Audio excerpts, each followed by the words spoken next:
This video is brought to you by Wicket Cricket Manager.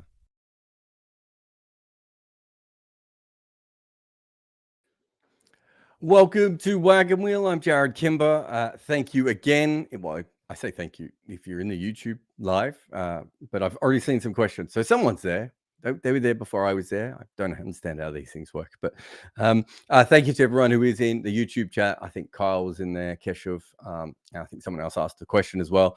But if you do want to ask your chat during Wagon Wheel, the best way of doing it, of course, is a super chat. But if you put a question there, and we don't have as many, and I think I had to go a little bit early, so poor Patreon people are maybe a little bit didn't get as much time to put their questions in as normal. So if you do have a question you're dying to ask, super chat is the best way. And if you don't, of course, just a normal chat is always going to work very well. Let us start with the Patreon, because that's the best way to get a question, of course, is to ask us beforehand on Patreon, like Will has, who says, have you ever seen another instance of a player seemingly inventing a new shot to deal with a specific type of bowling like Root has with the reverse scoop?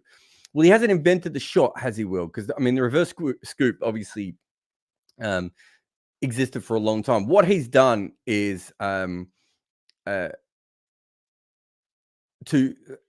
he's done, I suppose, specifically is he has a game plan that he's trying to deal with a particular kind of ball. That isn't as unusual as you would think it would be. So a flamingo shot of KP is probably an example of this. The reverse sweep is the most famous example of this, and we even saw someone like Jason Roy recently, right? Struggling with spin.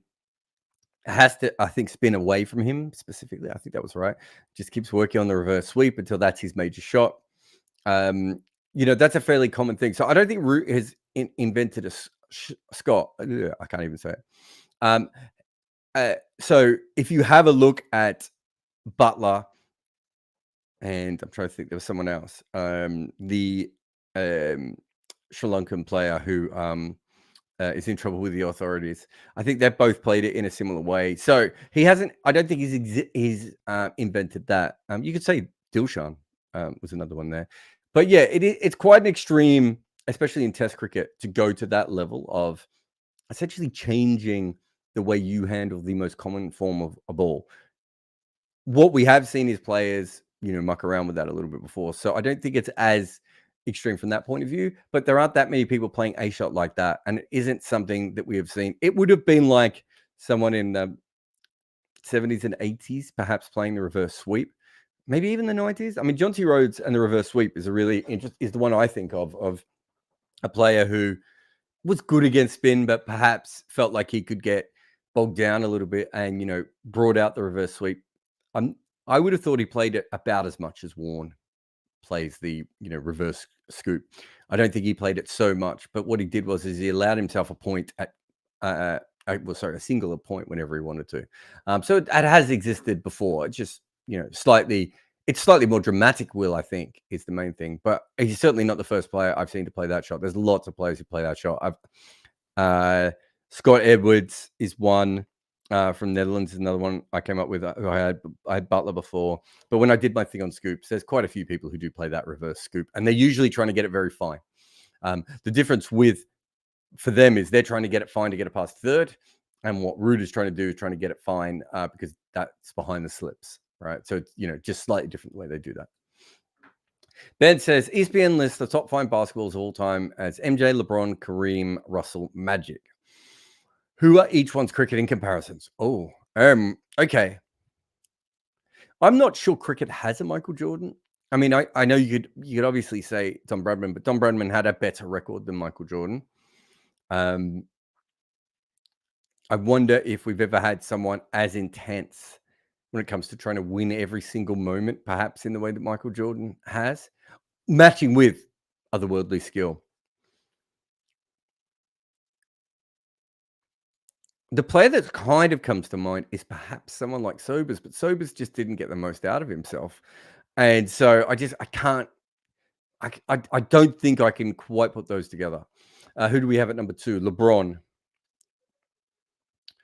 Ooh, okay. I mean, I suppose at this point, LeBron is a little bit of a Sachin type player, isn't he? He maybe doesn't quite have the stats or the overall record of, the Bradman, but the longevity at this point that he managed to do, and the way he succeeded in an era that wasn't particularly, built for players to just enjoy their careers and play cricket. I think, and everything else.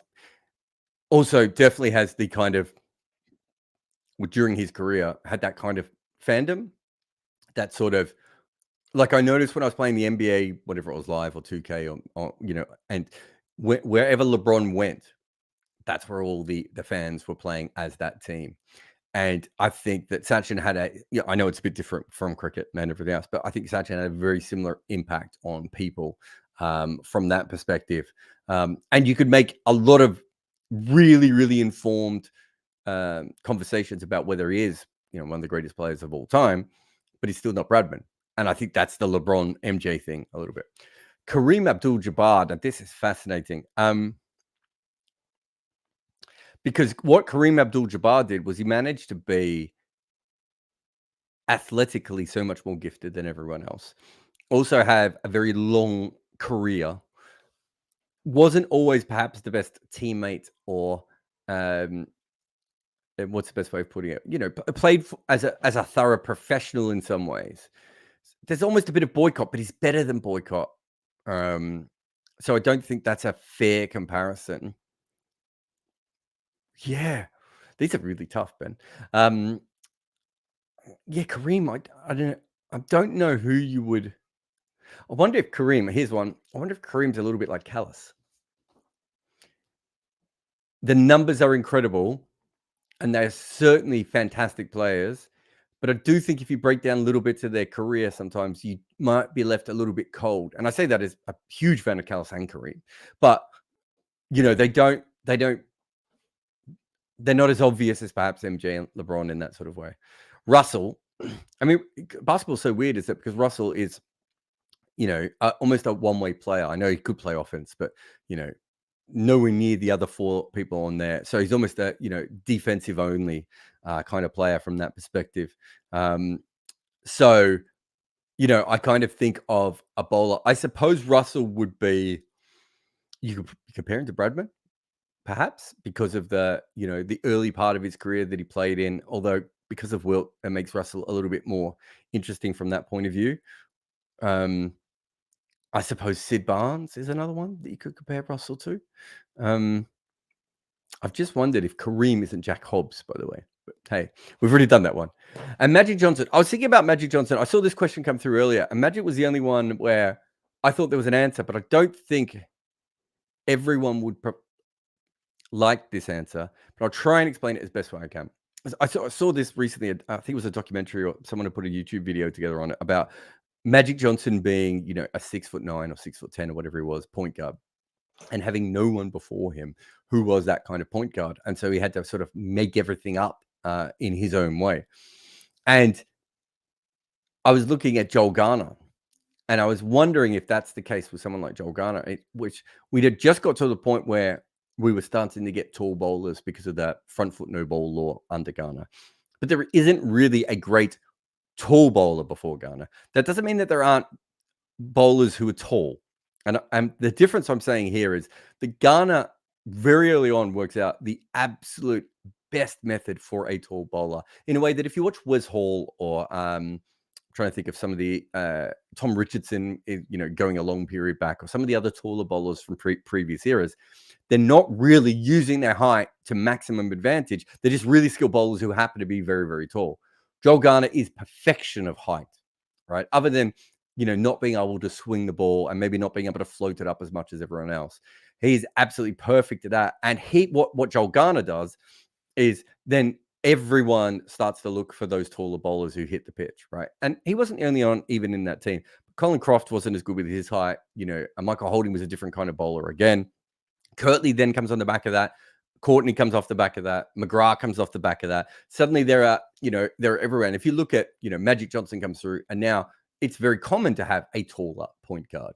And, there's, Anthony Hardaway and Ben Simmons, and you could put Joker in there. All these different players, Luka, big strong point guards. But they, I remember when Ben Simmons, they're asking Ben Simmons about how he went about it. He went back and had a look. I almost think that and you may not go back to Ghana, but you may go back to Kirtley or Courtney or McGrath or whatever. But they all probably at one stage or another were inspired by Ghana. So I think I've answered that. It's a fascinating and weird question. Niran says, when England changed the rules to have Archer in the World Cup team, was it within the spirit of the game? Would any other team have been allowed to get away with it? In my opinion, it was blatant cheating. I don't think it was blatant cheating, was it? Because it would have fit within the ICC regulations, Niran. So they didn't change the ICC regulations. I think it's 4 years ago, so I'd have to go back and check all my old notes and everything. But my memory of it was that they had slightly separate rules, on that sort of stuff, which was essentially to stop, to slow down the kind of Colpack system that was happening, and players coming over and everything else. And I think there was certainly a move under Giles Clark to make it tougher for players from overseas to come over with a wife or a family member or any, whatever it may be, a different work permit, and then qualify as an England player in county cricket. So it wasn't even so much the Colpack system that was annoying them. It was this other system. So, I've talked to players like, Ian O'Brien had lots of problems playing as an English born, as an English qualified player. Colin Ingram was another one who spent a long time trying to do this. And that was something that I think beforehand wasn't exactly the same. And so, and those two guys are slightly different because they did play international cricket for other teams. But the point being that there was a movement against that. And then suddenly Jofra Archer comes through. And they changed their own rules. So I don't think that is, any other team would have been able to get away with it. I mean, if Jofra Archer had moved to another team, they might have done the same thing. I mean, Cricket Australia helped with Fawad Ahmed's refugee status, right? And I'm sure they did it out of the kindness of their own hearts, and also because he was a leg spinner with first class career in Asia, and they knew how good he was, right? Like, I don't know what happened with Imran Tahir, but Imran Tahir seemed to be living everywhere at one stage, and suddenly he was qualified for South Africa. So these things are, and let's not go into what goes on with New Zealand at times as well. I mean, New Zealand openly recruit players, right? In a way, I suppose similar to county cricket, but when they're recruiting their players in county cricket, you're recruiting them to play in county cricket. There certainly was in the golden era of New Zealand recruitment, something else. So when you say it was blatant cheating, it certainly wasn't blatant cheating. Blatant cheating would be if they forged a document for Jofra Archer, or would be if they got the, like what happened with the, if they got the rules changed because of what they did. That's not what happened. So I think you probably need to go back and actually read into that. It sounds like you haven't, and I could be wrong with some of the details, but it certainly wasn't cheating. No one thought it was cheating. We thought it was hilarious that they suddenly were going to change their own rules because they had a really, a freakish talent coming through. But I don't think anyone thought it was cheating. I mean, if it was cheating, it'd be the greatest story of all time. Everyone would be writing. Ian says, given the beneficial effect that the Pro 40 had on 50 over techniques in England, can you see a situation where the one-day cup becomes a 40 over competition? Would it allow for slightly later start times too, which would make it more appealing? Yeah, it's a really interesting one. I think there might be another question, Ian, on the Pro 40 as well. I don't know is the answer. Because T20 exists now, I don't know if Pro 40, I should say, because T20 is so prevalent now, I don't know if Pro 40 is as important.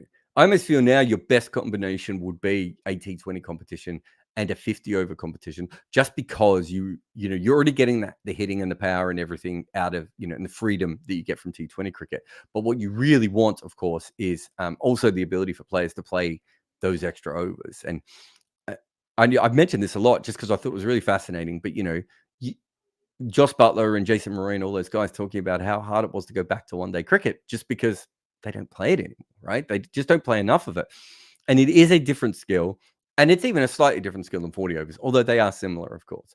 But the later starts, look, I moved to the UK in 2008. I knew that Pro 40 existed, but hadn't really thought about it. I went to one game and I was like, "Oh, this is so much better than 50 over cricket. I love this. This is great." In fact, weirdly enough, I almost think that if Pro 40 was an international competition, I would like it more than T20s. And T20s kind of instantly settled above one day cricket for me.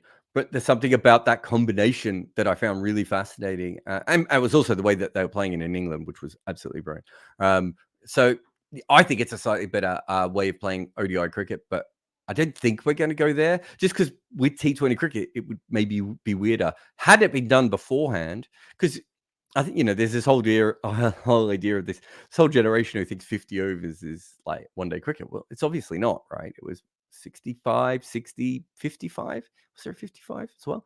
There's many different overs in one day cricket. We settled on this the same way that, and it wasn't uniform. It took a long time to get there, in the same way that we settled on colored clothing. But even for a long time, that wasn't settled either, right? Like England weren't using colored clothing or white balls. So it's a shame that maybe we didn't do it at that stage. But other than that, I don't have that strong an opinion on it.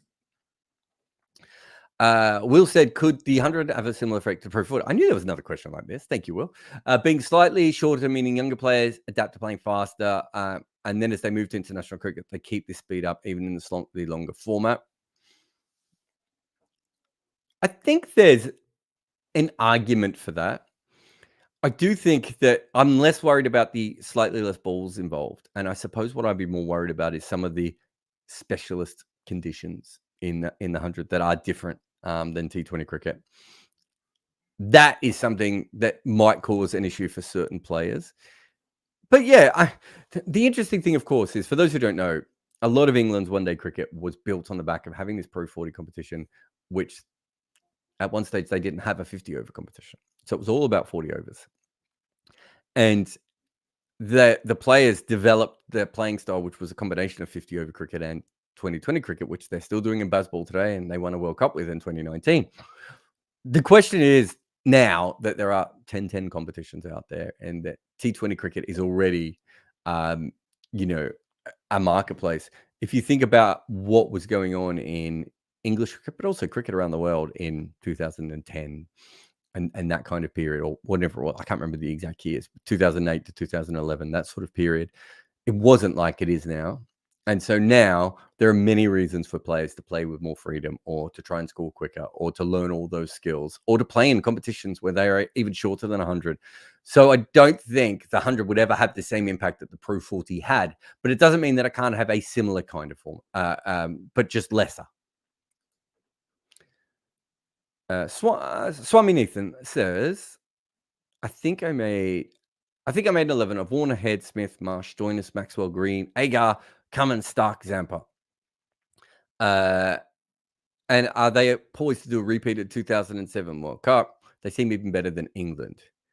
Well, okay, so let's just have a look here. You've got 1, 2, 3, 4, 5, 6, 7, 8, 9, 10. Okay, so you've got the two spinners in. You've got Green at 7. Am I going mad? Or have you not put a wicketkeeper in this side?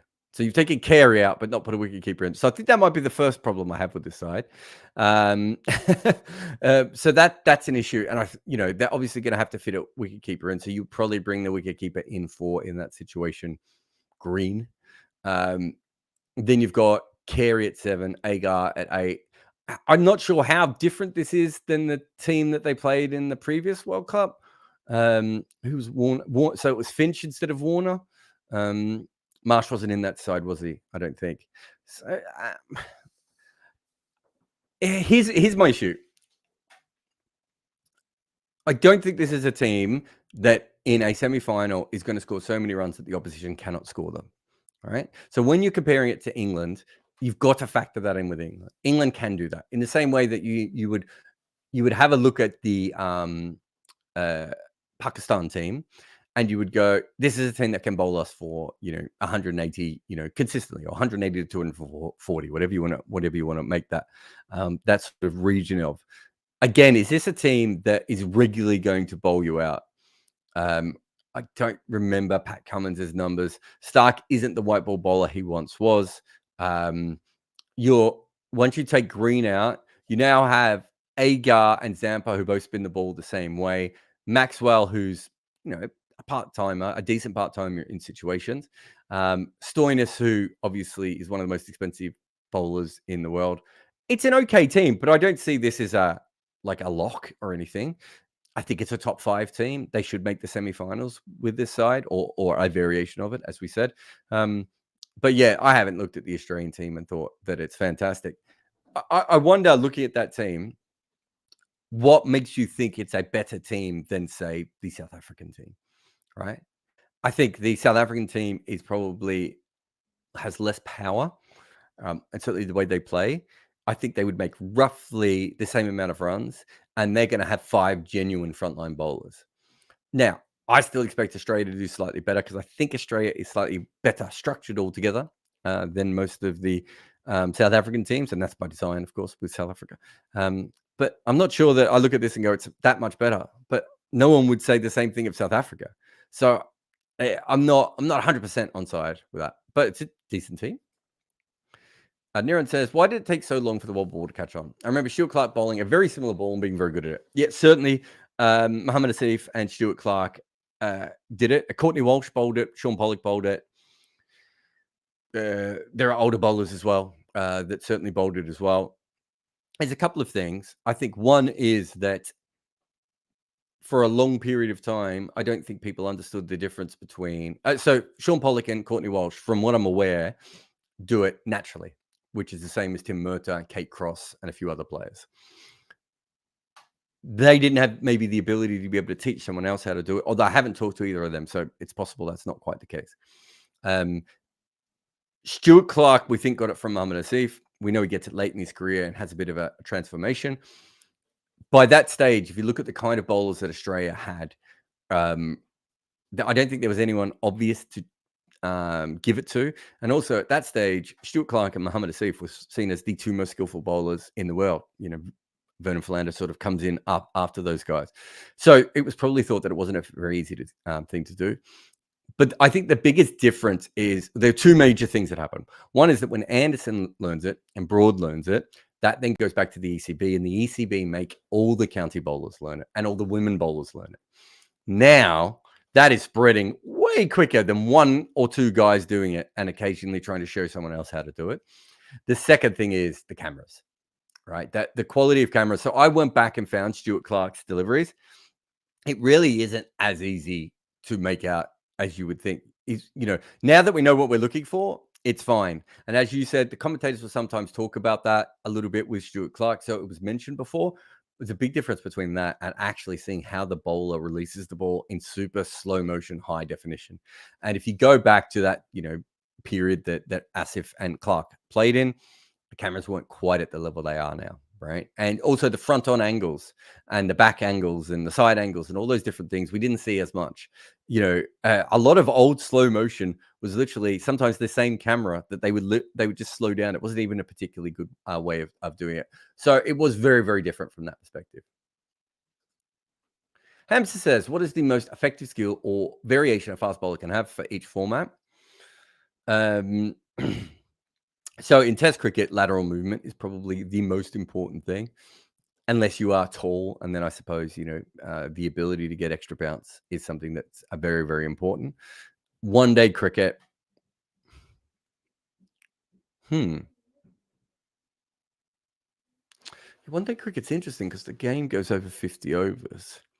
And so you probably want a slow ball is important, but it's not that important. Moving the ball laterally is important, but the white balls, maybe because there's 1 of them. Yeah, so maybe moving the ball laterally again is probably the most effective skill. And then in T20, I would say the most effective skill is a slower ball that specifically does something in the air. So it can't just be that it's slower, and it can't just be that it's hard to pick. It needs to actually do something. So whether it rotates or doesn't rotate, or has extra spin or has no spin, etc. All these different things. I think you need a slow ball that specifically does that for T20 cricket. But I would have thought in the other 2 formats, just the ability to move the ball sideways is probably still the most important thing. Unless you're a specific kind of bowler, as I said before. But that's an interesting one. I will take a quick break here on Wagon Wheel, and coming up next, we'll finish off the questions on this topic, on Patreon, and then we'll get to some in the room. Thank you very much for joining me, Jarrod Kimber, Wagon Wheel. Listen, subscribe, show the love. If you follow my work, you'll be very tired because I produce a metric ass ton of content, and I can't do all of that myself. I also can't afford an army of people to do it for me. So what I needed was a solution to get all my analysis, hot takes, and random asides out on social media. And I found that with Memento, the AI tool that basically takes all of my work and cuts it up, makes it look pretty, and pushes it all over the internet. If you have content and you need to repackage it, use Memento. If you enjoy our content, we ask you to hit the like button, subscribe, or drop a comment along the lines of, "Wow, Jarrod, your vibes are immaculate." Additionally, sharing our work on social media, supporting us in super chats, and helping us out on Patreon or buy me a coffee all mean the world to us. Like our stuff? Please support us by whacking that subscribe button like it's a short ball. Or you could just leave a comment expressing your admiration, such as, "Wow, Jarrod, you're the Aubrey Faulkner of YouTubers." Also, please help us spread the word by sharing our work across social media, back us on Patreon, or also support us with live super chats. All right, welcome back, Wagon Wheel. I'm still and will remain, as long as possible, Jarrod Kimber.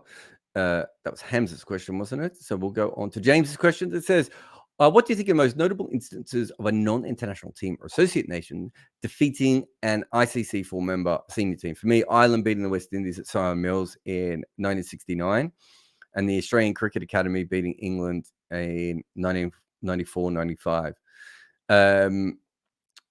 Fiji beat the West Indies, didn't they? Argentina drew with the MCC. It's not considered an England game. But if it was, I think if Argentina had, as they should have, stayed in Test cricket, become a great cricket nation, that probably would have been seen potentially as a first Test. So I know that sounds weird, but if you go back through the history of South Africa and and even New Zealand, you'll notice that there are lots of occurrences like that. I wouldn't have been surprised if that game would have been. I mean, it was a full strength Argentina side, and you would have to say that the MCC team was probably stronger than some of the original teams that toured South Africa. What else do we have? Did the Gentlemen of Philadelphia beat the Australian team? There's been a lot of, actually, if you think about it, there's been a lot of touring teams, over the years, not touring team, but, touring 11s playing as a fairly full strength team who've lost to first class sides from around the world. So there's a lot of those that I would have thought that would have happened.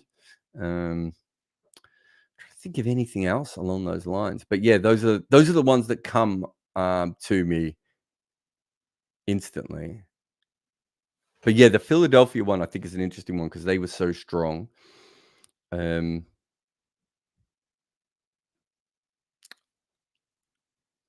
One of the most interesting ones, we're talking about touring teams winning, but so South Africa had never won a Test in 1905-06. I think I've got those years right. When England turned up, and if I'm right, I think I am.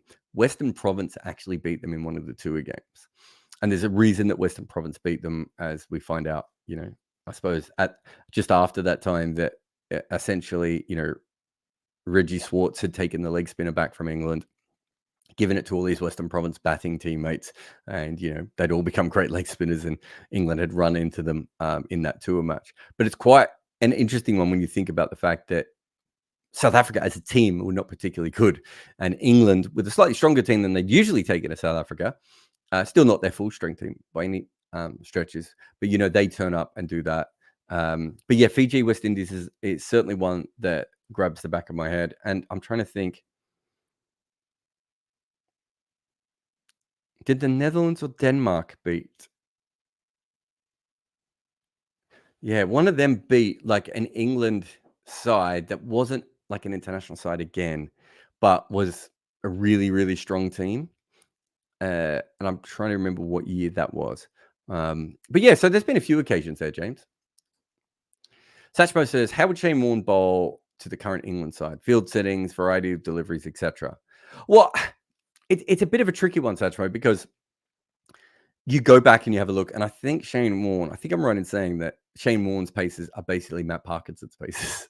Now, he's a stronger bowler than Matt Parkinson. He's much more in control of the ball. His straight delivery is certainly a lot better, and he had a couple of variations of that straight delivery as well. So it's not exactly the same, but you go back and you look at those kinds of players. I mean, if I always say, go and have a look at Bisham Beatty, who was an absolute genius of a bowler, but he looks like a club bowler now. His pace, and Clary Grimmett doesn't even look like Clary Grimmett would be a good club bowler. He's so slow. So it's a bit tricky when you do look at those things, because I do think spinners had a huge jump in pace. And because of that, we're probably not going to see someone bowling at 78 kilometers an hour against the England team. So I don't know how to kind of put that together mentally, right? I don't know really how that would fit in. But he would do a very similar thing to what he did in his career, in that he wouldn't over attack. He would probably have a slip. I don't think short leg's as much of a field position now. Shane Warne now would be trying to get people caught at slip or bowled or LBW. So a lot of the early part of his career, there was a lot of, caught around the wicket and everything else. That's not really that common in dismissal anymore. The best spinners in the world now are certainly looking to just attack your stumps as much as possible. So he would certainly bowl a little bit faster. Let's say he would get to 85, 88. I don't think he'd be much quicker than that. That would bring LBW and bowled in a little bit more. He would definitely keep the slip in. I think he would certainly continue the leg side attack at times, especially against this England side. But what Warne really did was he did a mild in and out field. It's not like Adil Rashid, where Adil Rashid might have 4 players out on the boundary in test matches at times or anything like that.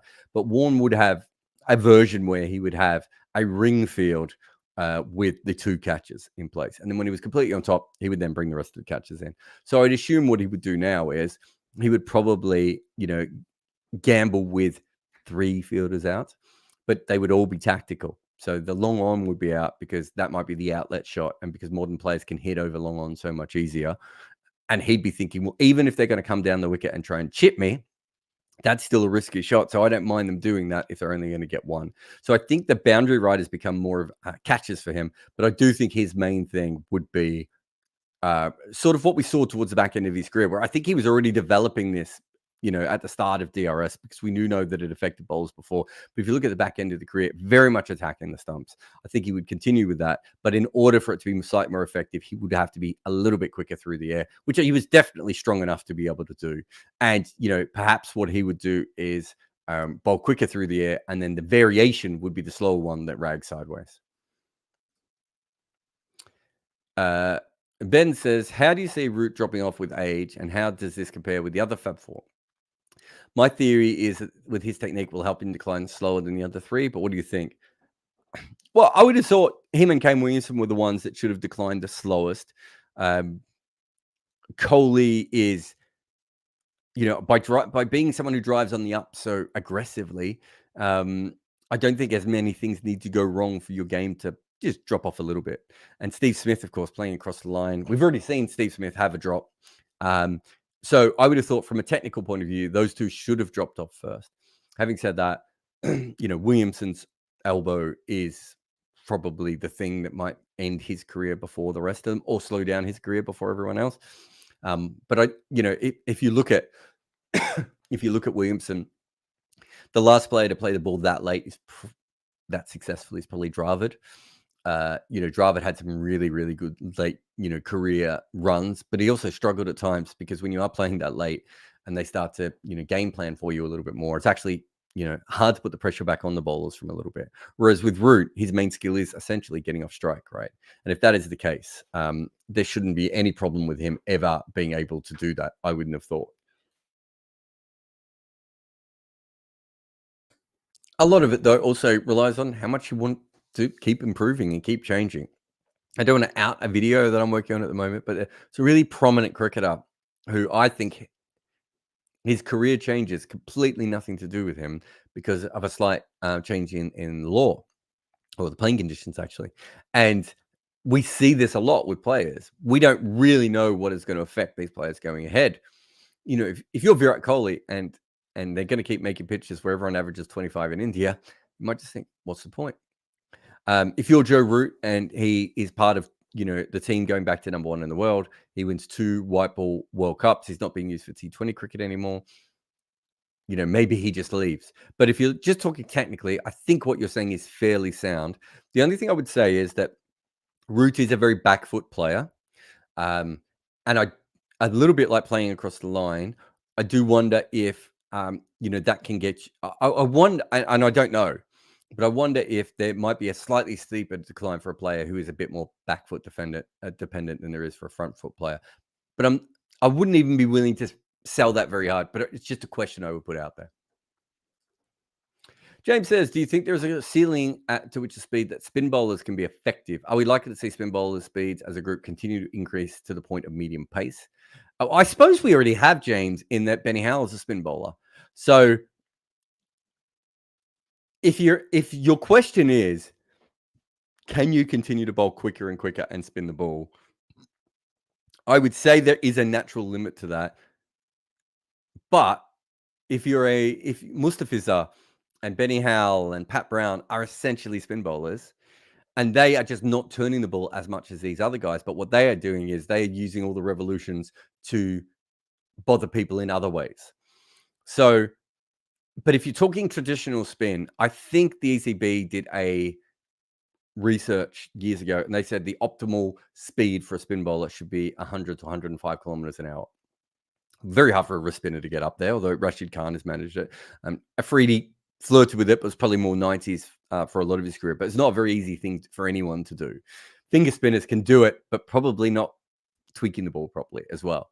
But yes, so that was the idea. And what they were basically saying then is you should still get, if you put revolutions on the ball, you should still get deviation in either direction of your choosing, but the batters won't be able to react to it as much, right? And that was the whole idea behind that, sort of taking away flight a little bit. Although, if you read Bill O'Reilly always sort of talks about the fact that flight is not really what spin bowlers do. What they do is land the ball in the same place, but they deliver it from very different ways and at very different speeds rather than flight being the thing, which I would have known that when I was younger. And if you watch Ashwin, I think Ashwin's a perfect example of kind of what Bill O'Reilly was talking about. It's more the part-timers who usually toss the ball up, right? Because they're thinking flight, whereas, frontline bowlers are, more mixing the speed in their, positions on the crease and all these sorts of things. So yeah, I think from that perspective, if you've got Rashid Khan at 105 Ks and you've got Pat Brown, Mustafiza at 135 Ks, the combo version of that is Benny Howell, who is bowling spin deliveries, but so is Tamal Mills is bowling a wrong. Backhand slow ball is essentially a wrong. So you do have that, but I think Benny Howell is thinking a little bit more like a spinner. I think Mustafiza and Pat Brown are thinking much more like seam bowlers. And certainly Harshal Patel and Dwayne Bravo and those sorts of guys think like seam bowlers. I do think there'll be more of a mix going forward of all those things. And then once we actually get the proper studies in of how many times you need to, how many revs you can put on the ball, we get to that baseball level. I do think there's going to be almost a middle ground between 110 kilometers an hour and 130 kilometers an hour, where it will be a mess. And you might have someone who can come in off 12 steps and bowl a leg spinner, one delivery at 105 kilometers an hour and 140 kilometers an hour Yorker the next delivery, which we've seen Afridi do little things like that, not quite to those extremes, but we've seen him go on to that. We know it's available. And I do think that now that seamers are thinking more like spinners anyway, it makes sense to have a crossover. And if you look at, the Colin Miller story that we talked about the other day in our video on Shane Warne, and if you haven't seen the Shane Warne series, it's really fascinating. Colin Miller, the reason he bowled so fast is because he was thinking like a seam bowler, and then he had a grip like a baseballer. And so that is a different kind of spin already, right? But in his mind, he was bowling spin. But if you compare what Colin Miller did to Tim May, they're two different species. So there is a natural evolution that is coming through anyway, I think. And I think that what there is there's certainly a speed at which it is very hard to get any deviation. And that is something I find very, very interesting. Mustafiza seems to be the person who has been able to bowl the fastest with deviation, right? So and turn off the wicket that we're talking about. And I mean consistently, not just a one-off.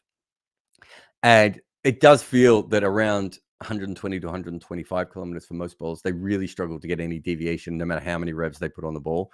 But as I said, the more we use, the hummingbird camera and all these different technologies, and we start to actually get these guys into a lab when it comes to the amount of revolutions they're putting onto a ball, I do think we will actually see stark changes to how things are done. Not Mitchell Stark. Pun not intended. Aditya says, if you had to pick a World 15 to take on a full strength baseball England in a 5-test series, who would you pick? Well, that's a lot of players to pick. I mean, who are your openers now in world cricket, right? Is it Latham?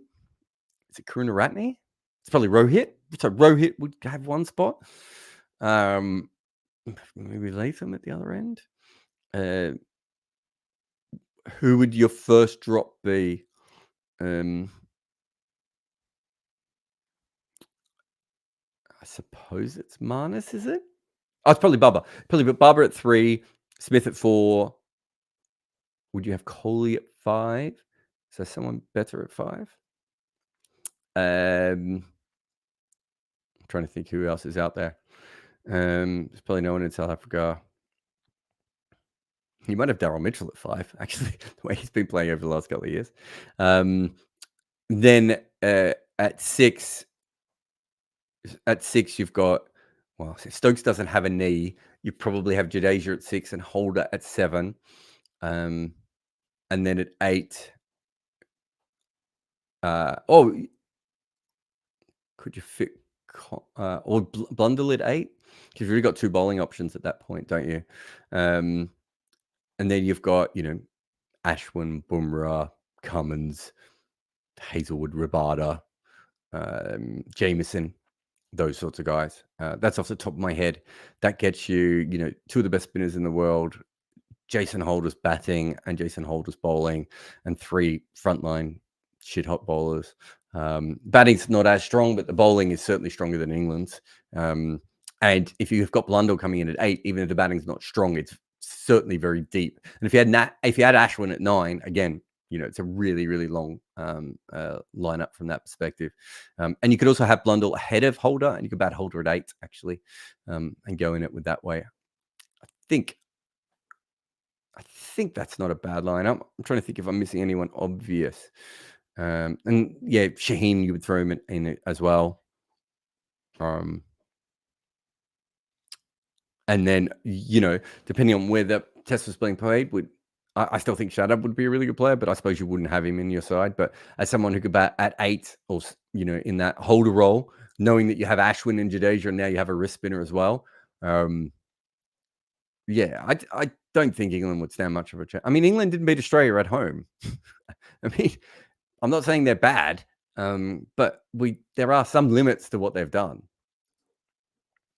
Christopher says, if you were to rank England's spin attack for the World Cup, where would it be? It seems to me our biggest weakness and lack of a frontline spinner after Rashid. Yeah, it's a better spin bowling attack than Australia.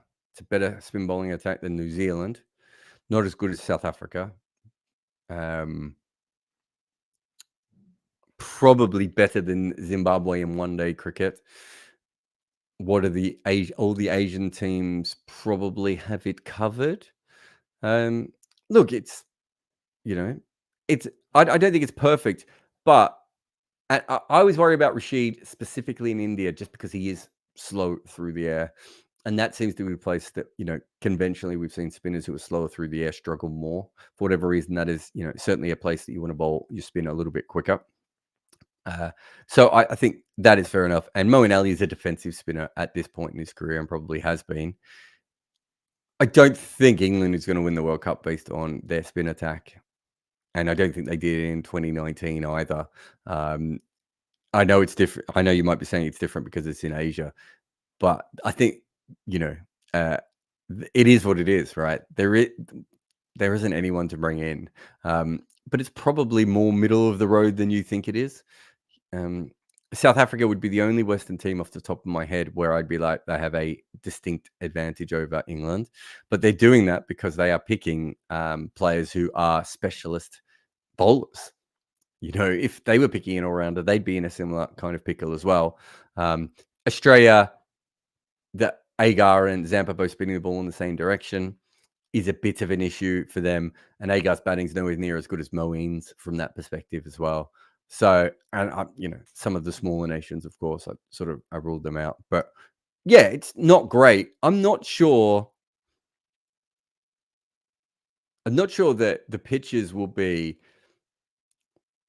Indian. It won't be anything like the Indian Test pitches. So if you're expecting the wickets to be like that, I don't think that's what we will see at all. If that was the case, I'd be much more worried about England, but I'm not as concerned from that perspective. Let's have one more quick break, and then after the break, we'll get to the chat room. And thank you to everyone who has been sending stuff through. I see, you know, as always, absolutely tons of stuff going on in the chat. But we will have a quick break here on Wagon Wheel, and then we will come back afterwards, and we will discuss whatever super chats I get, I suppose. There is something wrong in the cricket world, and while it may not be a conspiracy, there does seem to be a movement towards leaving more grass on the wicket, and thusly, the global batting average has dropped. If a similar thing has happened to you in your personal life, try Manscaped. Their Lawnmower 4.0 will help you trim any unwanted pubic grass. And once your downstairs track is taken care of, you can also use Manscaped's liquid formulations. So before heading outside, use the Crop Preserver Ball Deodorant to stay cool in the heat. And if you've been playing too many games recently and you need some help with your strip, why don't you go and get their Crop Reviver? I think I may possibly have taken all of this analogy too far. But the point is, Manscaped sells items that allow you to shave your pubic itch pitch.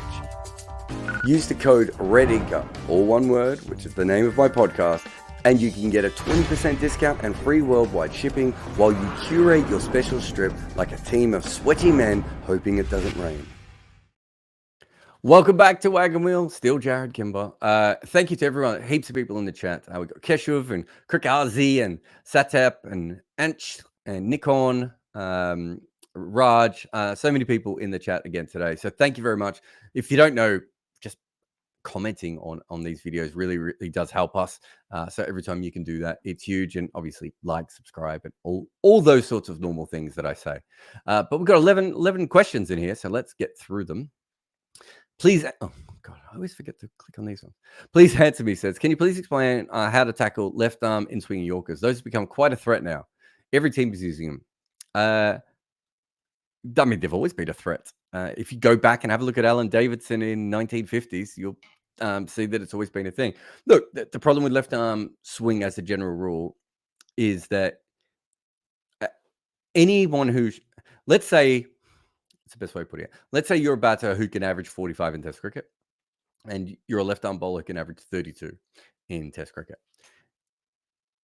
The chances are of you, even if you're the same age group, that left arm bowler is probably going to be pushed ahead because there aren't as many other left arm bowlers at the level beneath professional area. So chances are you won't have faced many fully functioning left arm seam bowlers until you get to professional level. And then you're not going to face really good ones probably until you play international cricket.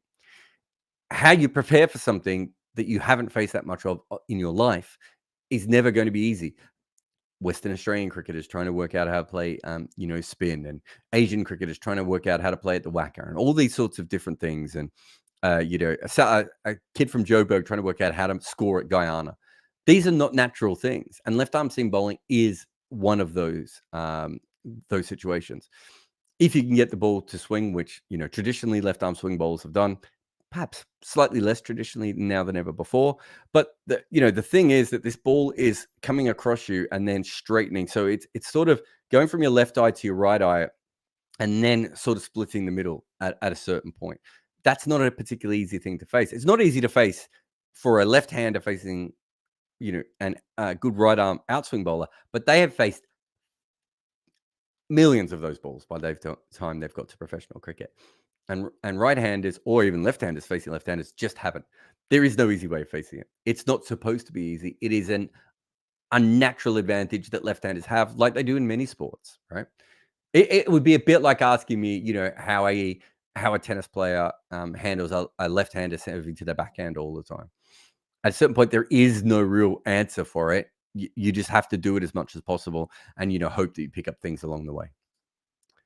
Carl says, do you think the post-COVID continuing of the ban on applying saliva has significantly contributed to the lessening of the pace-playing pandemic? No. So the saliva, that's for swing bowling. Is the pace-playing pandemic is very much a seam bowling led skill. So no, I don't think those two things are related. I heard a lot of complaining by the players early on, and by the end, I think they realized it wasn't as big a deal as they thought it had been. Although I played a club game the other day, Carl, and I accidentally just started spitting on the ball and then realized I shouldn't have. I had plenty of sweat on me that I could have used. But yeah, I think it is. I don't think it was as important as they thought it was going to be. So I do think from that perspective, it hasn't had the effect that maybe on that, on the lessening of the pace-playing pandemic. Where are we? Inferno says, thank you for the super chat, Inferno. Who is the intended TV audience of the 100? I can grasp the fun of watching it in person, but why switch off Netflix to the 100? Well, you could ask that of kind of most live sport, right? The idea of live sport is that it is unpredictable in its nature, and that it doesn't particularly always appeal to the same sorts of people who would want to watch a scripted drama, right? Even reality TV is far more predictable than anything that sport actually does. You can only watch it once, so you have to watch it live. So from that perspective, you're trying to do that. They're trying to reignite the people who are culturally cricket fans. This would be Afro-Caribbean. This would be the middle class who have maybe slightly distanced themselves from the game. This would be the northern working class. This would be the Asian diaspora, all those sorts of things. But they're also trying to just put the game on the TV, so there is a chance that you will see it, right? Like it's not an accident. That's kind of where you have to start. You have to put it in a position where people are going to be able to watch it. So yeah, I mean, if you're switching off to watch of the 100, to watch Netflix, that's absolutely fine. I don't know if the TV numbers are great. My biggest thing with it is, I think England had their chance to move it back to free-to-air TV for years. They've now done it in this terrible way, and it's too late. Free-to-air TV is no longer the biggest thing in the world. But it's funny that you say, why switch off Netflix to go to 100? At the moment, 100's doing, holding firm. Netflix seems to be the one that's struggling, right? So the point is, every time you compare it to something else, I remember when we made Death of a Gentleman, so many people were like, it should be more like golf. It should be more like golf.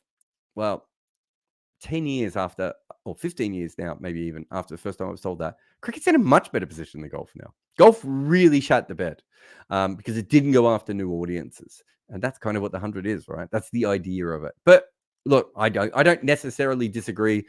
You'd have to have a look, but I know that Raf Nicholson did a lot on the crowds, and that was some really good research. I don't know if anyone has specifically done much on the TV audiences of the 100 yet. I would say in general, TV audiences in cricket are very underwritten about. I find it very hard to find the stats. I've got a couple of TV executives who send me some stuff now. Whether they'll keep doing that in bad years, I don't know, although they have so far. But I would have to contact like every TV executive, or it'd have to be an expert in TV ratings, and TV ratings aren't always the best thing to look at, etc., etc. So it's tricky. Anurag says, do you think there is a fault in Root's technique, considering he seems not so comfortable facing bouncy deliveries, particularly in Australia? Is there a fault in his technique? There is no perfect technique, I suppose, is the best way of putting it. So you're never going to get a player who is absolutely perfect in all conditions. So the best example of this is obviously Bradman, who we know wasn't a brilliant player of the short ball, and specifically struggled compared to players who weren't as good as him on wet wickets. So I do think from that perspective, if you're looking for a perfect technique, it doesn't exist. Ricky Ponting probably pushed the balls that were too wide. Virat Kohli, we talked about before, probably pushes too hard at the balls outside off stump. Steve Smith brings in unnecessary risk. There is no... Steve Smith, by playing across the body, brings left arm finger spin into play more than it needs to be. Yeah, all these sorts of things. So there is no perfect technique. There are just little weaknesses. What I find interesting about Root is that he's a back foot player and that he has trouble. My guess is that part of this is that when the ball is a little bit slower, he's so fast with his hands. He has the ability to catch up with the ball, put it out to cover point, more cover point, probably backward point, that sort of area, and just take that single. I think that particular shot in Australia is probably a little bit more risky just because you don't just have lateral movement, you have extra bounce. And it's the combination of the both that might cause you issues there. Nikon says most teams already have red and white ball specialists, and some even have separate coaches. How long before the formats break up into individual sports like rugby union and league and sevens? Yeah, I've been saying this for a very long time, Nikon. I don't think it's coming, but yes, I would genuinely agree with the point there. I wonder what the three formats will do if they're all on their own. Wouldn't it be great to see them all marketed differently and looked after properly? And imagine if, for the first time in 30 years, people just went, this one day cricket, people still like this. Can we do something about it? And I do think by having one, I won't say one organization ruling all three, but I mean, to be honest, the ICC doesn't really run any of them. Or ruin any of them. They kind of run on their own, right? But if you did have organizations who ran each individual one, I think it'd be really, really interesting. We'd get a little bit of crossover, but I do think there would be a separation there. How it would go at the board levels and everywhere else, I don't know. I don't see the point of Test cricket and one-day cricket going ahead if someone isn't running them for their own best interests. That's not to say that those two things should be cancelled, because I don't think that's what I'm saying. What I'm saying is, in the long run, if you are not running those sports specifically so that they are the most important thing by the people who are running them, do they not just die on their own anyway? Oh, somehow I've clicked like every one of Nikon's questions here by accident. But anyway, Nikon also said, if the ICC choose to have one Red Bull worldwide, which brand would you suggest? Also, if they choose to buy a maker like the MLB, should they just buy one brand or buy all three? So I've done this piece before, Nikon, sorry. I suggested just buy all three, but I don't know who is the best. I would say that Duke's is the smartest ball manufacturer, but they've had issues. Kookaburra have some strengths to them and do some interesting stuff. SG clearly know their market, although I'm not ever been massively sold on that ball. But how much do you think it would cost to buy these three balls? I mean, Kookaburra is not just a cricket ball manufacturer. What if you went to Kookaburra and said to them, you do all this other stuff, we just want the ball? How much would you really have to pay for it? Duke's, it's a small little factory, right? SG, again, not a massive. We're not talking about buying Adidas or Nike or Wilson or Spalding, right? Kookaburra is probably the biggest of those three companies, and you would be shocked at how small Kookaburra is as a company. And if you could certainly pry the ball loose, I would have thought with them. Or you buy it and you say to Kookaburra, well, you can still stamp your name on it, but we're now in charge. Or we buy 51% of your company, or whatever that may be. But I would buy all three companies. That's where I would do it, because I really want to learn everything out there, right? I want to know the absolute most that I can. And I know the Kookaburra weren't always about that. And I know that Dukes do brilliant work, but it can be quite insular at times. And the SG, maybe even more so, because SG hasn't had to make balls for as many different kinds of pitches in the way that Dukes already has. So that would be the way that I would go.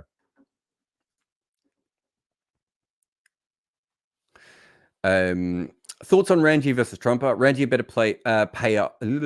Ranji a better player of pace. Trumper of spin. I don't have the numbers on that one, so I don't know if I could give you a great answer on that one. I know that Trumper was the best player on wet wickets. That was part of his skill. Ranji averages 17 more runs in first-class cricket, but it is worth remembering, and I'd have to go through his full details, which, of course, now I can't find at all. But he was playing in... why can I not find him at all? This is him, is it?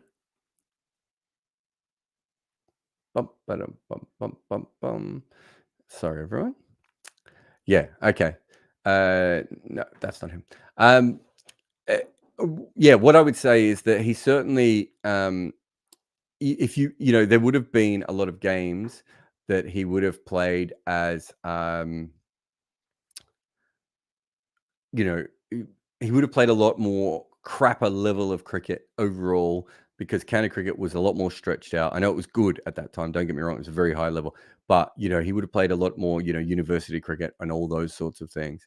Um, I I would have thought that they're both really important for international cricket. I've never really thought about which one is better. I don't think either of them are going to make my best, team of all time. I think that Trumper was probably more fun to watch, and I think a lot of his reputation does come down from that. But when you do look at the strike rate and how he played compared to everyone else in his era, that's also probably very fair. Um, and with Ranji, he was also thought to be a great of his era.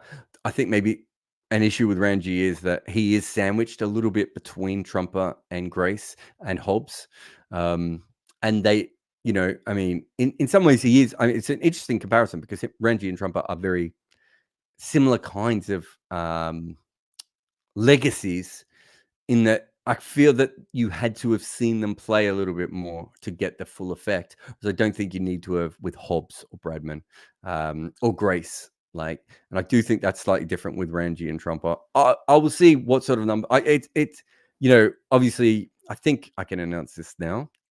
But yeah, I do have a book coming out about the 50 greatest batters of all time.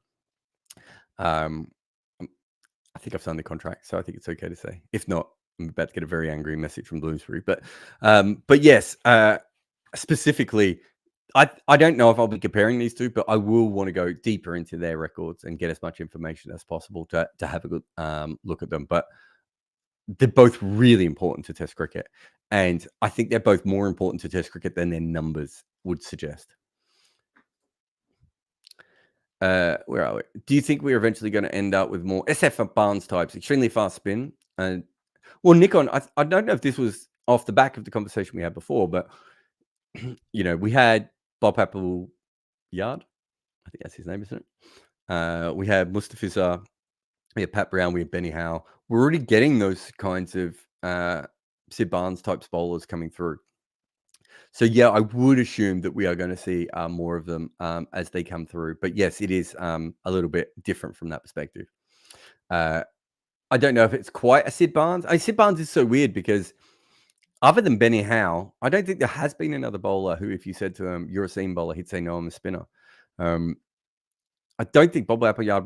I think he thought of himself more as a seamer. So that is a really, really interesting one. But yes, I do expect that because that's what slow balls are, right? It's and if you go back and you read Fred Spoffus, they kind of already knew that. It's in fact, in some ways, it's taken a longer time for seam bowlers got into this whole thing of I'm a swing bowler, I'm a seam bowler, and everything else. And T20 cricket is probably bringing it back to that original thing of I'm a mixture of all these different things. Shrikant says, people often downplay past players citing progress, but if it was that straightforward, why aren't modern greats averaging 80s and 90s in first-class cricket? Well, I mean, only one person's ever averaged 90 in first-class cricket. So I don't know if this is just the Bradman question, which we get a lot on this show. But the reason players don't average 80 and 90s because you're forgetting that progress happens on both sides of the ball, right? Bradman didn't have to go up against DRS. He didn't have to go up against, bouncer wars. I mean, that test match that we saw at Lord's had more bouncers than any of the bodyline tests. He didn't have to worry about changing conditions. He didn't have to worry about T20 cricket. He didn't have, what else did he not have to worry about? I mean, there's heaps. They didn't have to worry about video analysis. The one time they used video analysis on Bradman, it was to create bodyline, and it worked, right? So, we had periods in the game where the batting averages are quite high. We have periods in the game where the bowling averages are quite low. There's generally an overall reason to that happening, like the pace pandemic, like players perhaps getting used to covered pitches and the West Indies method of bowling in the 80s and 90s, like the whole 1950s air out of the ball era, all these different things that have happened over those times. Progress doesn't just mean that batters will get better. Progress means that bowlers will get better. And, we've been talking about this episode, Rashid Khan. Rashid Khan hasn't existed before. We haven't had a player being able to bowl at that speed and spin the ball before. Tiger Bill O'Reilly, go back and have a look at the footage, was nowhere near. Derek Randall, Jim Laker, other faster spinners that we've had before, Chandrasekhar, not at the level of Rashid Khan. And we know that, and we could now tell that. So there is progress everywhere. Chances are Bradman never faced a ball over 90 miles an hour. Jack Hobbs certainly never faced a ball over 90 miles an hour. So things have changed hugely, right? New deliveries get come out, new lines of attack, new plans, and everything else. This game is a constant battle between the batters getting ahead and the bowlers getting ahead, right? And sometimes there's a kind of weird parity, like perhaps you could say that parts of the 90s were a bit like that, but quite often one side is on top and the other side is not. From Sri again, who says, why isn't Lyon an automatic selection for the Australian ODI and T20 teams? In what way is Zampa a better fit than Lyon in white ball cricket? Okay, Nathan Lyon. I think one thing that is very fair is that teams have certainly gone to a position where they believe that spinning the ball in both directions gives them a flexibility. But specifically when you're talking about Lyon versus Zampa, so Nathan Lyon averages 39 in list A cricket, right? He's a better T20 bowler. I actually have thought before he should have probably played more T20 cricket. I think he played a couple of games, 2 games for Australia there. He averaged 39 in list A cricket mostly for New South Wales, I would assume, and has averaged 46 for Australia. You're not getting any wickets out of Nathan Lyon in an ODI team. T20, I do think he's different. I actually, it's kind of where he came through, but he is one of those bowlers who seems to be very good either in Test cricket or T20 cricket and doesn't really have that middle game in the same way. But if you look at Adam Zampa's record, he says optimistically that he'll be able to find it. My guess is his average is just slightly lower than that. Where are we? 20. So he's 28. So significantly lower. Oh, sorry, I wanted list A, didn't I? His average is 29. So significantly lower in list A cricket, and his average in international cricket is 28. So what's the difference between the two of them? One of them takes wickets, and the real thing is, and I got involved with one of those stupid arguments today where people are like, Ashwin's a better spinner than Chahal. When we did the podcast with me and Bayram, and we're talking about that. What we're specifically talking about on that episode, though, is attacking spinners. And if you go through now, what you will find is that finger spinners just do not take a lot of wickets in the middle overs of one-day internationals, whereas wrist spinners do. Zampa is a wrist spinner. Lyon is a finger spinner. And Ashwin is almost an outlier in that, but you do have a look at these guys. It's not quite the same in T20 cricket. Finger spinners seem to do better as taking wickets in T20 cricket. They're still not quite at the level of wrist spin. But for whatever reason, in one-day cricket, they just don't take wickets. And specifically, Australia want to take wickets in that middle period. They've got, if they wanted a defensive bowler, they would pick Agar, probably because he can bat and field better than Lyon can. But T20 cricket is a little bit different. I've got Zampa up here. Zampa's record in T20 internationals, he's got a bowling average of 21. And he's got a strike rate of an economy rate of just under 7. T20 cricket, it's 22 and 18. And I hadn't Lyon here. Lyon is 22 and 7.34 in all T20 cricket, and obviously didn't play any T20 internationals. So they've decided that Lyon is their red ball spinner from that perspective. I think if Zampa got injured and they lost any, and they were coming to a World Cup, then pairing Agar up in that position is something they might look at. But I don't think that would be a T20 World Cup, and it would be very, very specific where they thought that a finger spinner would be of use to them.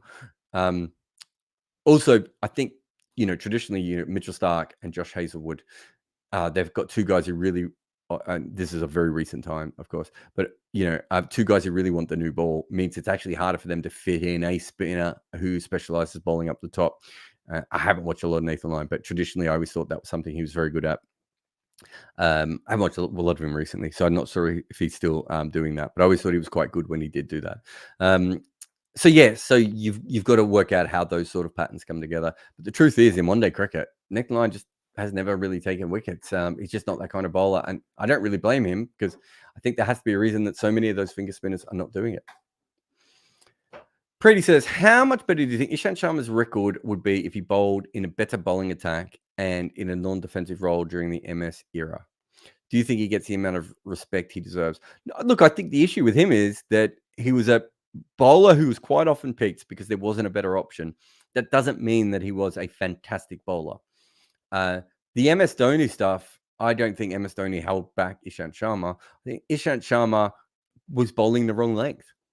When he started bowling fuller, when he understood how to bowl to left-handers, when he started using the wobble ball, completely different bowler, right? And I can't remember which video it is, but it might be a video I did on Ishant Sharma, in fact, where we talk about how much fuller he started bowling. That wasn't an MS Dhoni thing. That was bowlers all around the world were doing that. When he starts to bowl fuller, he has more success. He brought the stumps into play. You're talking about a guy who's an in-swing bowler whose best ball would generally bounce over the stumps in most parts of the world. And in India wasn't a very threatening length. It didn't really make sense what he was trying to do. He gets better at that, at that period where Lucknow gets better, where all these bowlers around the world get better. Some of it is just he was a better bowler. By that point, he was experienced. He was more in control of what he was doing. As I said, he had these other skills that were coming in. I think the more interesting thing would have been what would have happened if he hadn't have played the first, if he was 5 years younger and he played for a couple of years in and out of the side. They had other decent seamers around. As you said, he didn't have as many seamers available to him. And then at the age of 23 or 24, say, or might even be less than that, because he was I know he started so young, it's hard to sort of work back. But if at the age of 23, 24, he starts to pitch it up more and the wobble ball thing happens and he starts bowling to left-handers better, he would have a completely different reputation. Right. So a lot of it is that it did take him a long time to work it out, but he bowled on a lot of very, very flat pitches. Conditions weren't in his favor. You say that MS bowled him defensively. I think he naturally bowled defensively. I think that was a thing within him of bowling a defensive length. And once he starts bowling an attacking length, things start to change. But that isn't an MS Dhoni thing because we could see it from Ryan Harris and the wobble ball just have such an impact on everyone in the world. And everyone starts pitching the ball up so much more after that 2014, 2015, and certainly into 2017, 2018 period. And he was one of the many bowlers who benefited from that. I think he's a better bowler than his reputation. And I've said that pretty much from day one. I picked him to be a 300 test wicket taker when he was 19. And I stood through him even when it was hard all the way through. I'm not sure there's a much better version of Ishant Sharma unless he learns all the lessons he needed to earlier. It's tough to do that if you're an Indian bowler on a lot of flat pitches, as he probably was in that era. And sometimes the only seamer, sometimes one of two seamers, sometimes bowling 12 overs in a game, all that sort of stuff. Only throwing the ball when it's reversing. It's not an easy gig. Anyway, that's it for Wagon Wheel for this week. Thank you very much to everyone. Some great chats there. Heaps of super chats as well. They really, really do help us with this show and all the shows and everything. I think super chats are great. You should keep doing super chats. We will be back again next week. We've got the final episode of our Shane Warne video coming up Wednesday, I think. And then we have a Zimbabwe video, which I've been working on for a little while. And then a video on Wahab Riaz that is available not long after that. But there's heaps of really cool content we've been coming up with. It's really nice to not be as full on with reacting to series and just be able to do bigger stuff. But we will start to look at some ODI World Cup. And there's certainly some heaps of ODI World Cup content that I'm working on the back burner, and you won't have any issues from that perspective. But thank you very much, and I will see you all again next week. But this has been Wagon Wheel. I am still and will always be Jarrod Kimber, and I'll speak to you again very soon. A few years ago, I had a panic attack after ESPN Cricinfo made me their global writer. I'd earned that position, but I also felt like a fraud at the time because I didn't really understand how I wrote. I understand that there was a process and gears and different styles and things, but how it all came together felt a little bit random. And so I began to panic like a golfer with a natural swing, worried one day I'd just end up with the yips. And would my career be over? So I took my writing apart piece by piece until I understood it. And then I figured out I could teach others all the mistakes I had learned. So I started an online course where I tried to make it as cheap as possible so people like me would be able to afford it. It's called Fans with Laptops, and heaps of people from around the world have used it so far, from first-time riders all the way through to professionals trying to improve. I started with a simple plan to make each rider the best they could be, and from the feedback I've received over the years, it seems like the course does that. But after COVID, my career changed. I came to YouTube, started podcasts, wrote emails, and formed a new career on my own going forward. So I now had something else to offer, the multimedia side of things, social media and everything else. Not to mention that I was building everything up as an independent. And so I added all of that to my course. So if you have ever wanted to work in sports as a writer or podcaster or making videos or anything else, Fans with Laptops is the place to start. If you think you qualify as a fan and you have a laptop and you want to work in sport,